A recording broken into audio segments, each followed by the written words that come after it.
I think it's August 15th. I'm up here at the tiny house, and I said I was going to form out this roof, do a flat concrete roof. So it's sort of like, it's 6 inches, which is a little too deep. And one board there, and you'll notice the different coloration of the board. So that's a 10-inch board here. And this is an 8-inch or 6.5-inch board here. So I thought I was only going to have like 4 inches. But from my prior board that I tacked it to, it's almost a half a foot. So that would take 3 yards at 3,700 pounds a yard of cubic concrete. I don't like that on the roof. So I have this sort of rubber roofing down to keep it from leaking and keep the cement from going into the shipping container. What I'm going to do is I'm going to put some foam up here. Figured if I went 7 foot across, and this is 20 foot from this end to that end, and I went 7 foot across, that would give me 6 inches and 6 inches of really thick curb, like going around and 19 foot this way of foam, 2-inch foam. I did the arithmetic, and that's a whole yard of concrete, and it'll still be really strong along the edges here where the shipping container can support it. These shipping containers can hold 8 other full shipping containers on top of them.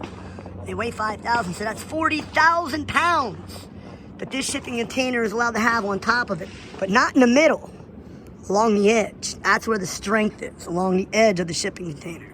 I used to be a scaffold man for a construction company, so instead of renting the scaffold, I'm going to have to buy this lumber anyway, so I'm going to reuse this lumber later. I'm going to have it sticking out like this. I'm going to make a bridge going across to that other hole and go into that ladder. That's called a pick. But it'll be set up safe for when the pump truck comes. Concrete slab is starting to cure slowly. They said 28 days until it's totally cured, and there's less gray coming through. There was a whole bunch of dark gray spots the day after we poured it, and I didn't know what it was. But that must be the chemical curing process. So there's a lot less gray spots. Hopefully it'll cure totally white, chalky white. I'm gonna dye it anyway and cut it up a little bit, make it look like a natural rock floor. I don't mind if those gray stains stay, but they're supposed to go away. That means it's curing properly. And I didn't want to pour the roof before this foundation was totally cured. And the cure rate is 28 days. $243 at Home Depot. I bought 5 of these, 1, 2, 3, 4, 5 of these, 2 by 12, and they're 12 foot long for my scaffolding. 2 of these 2 by 6s, there's 12 foot long. I bought some more hurricane screws, the 4-inch long Deckmate hurricane screws, a special bit, T25 bit, to use on that screw. 22 caliber bullets to throw nails into the shipping container, and my 3-inch drywall screws, and a Gatorade. $243.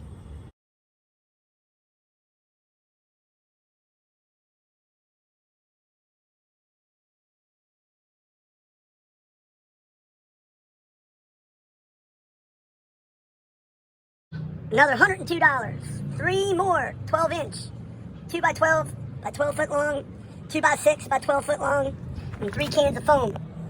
$102. Okay, it's September 6th, 2021. I'm going to pour the concrete roof tomorrow morning. So I have my scaffold all set up, so we're not working from ladders. It just goes around the entire perimeter of the shipping container, so we can stand from that. And this, like I said, it looks like a big old bathtub that we're going to fill full of concrete. I'm actually going to put a couple of pieces of styrofoam in the middle, because right now we're at 6 inches of concrete, and that's just a little too much. So I want to bring that up to about 4 inches in the center. Going to vacuum all along the edge, caulk along the edge so no concrete blows out the corners there. And we'll be ready for the pour tomorrow. So the styrofoam's down, the foam's down, steel mesh, the wire mesh, and the rebar. You got the really thick rebar going on the long stretches, the 3/8 rebar going on the short stretches. Got it all tied up with the tire wire ties. Got a couple of pebbles keeping the mesh up in the air. It's got to stay below that 4 inches of cement. A little bit above the foam. The trough here is a little bit deeper, so it'll be a little bit stronger around the edge, the concrete.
So we did the concrete pour for the roof and the driveway. I don't know if you can see it over that little piece of driveway.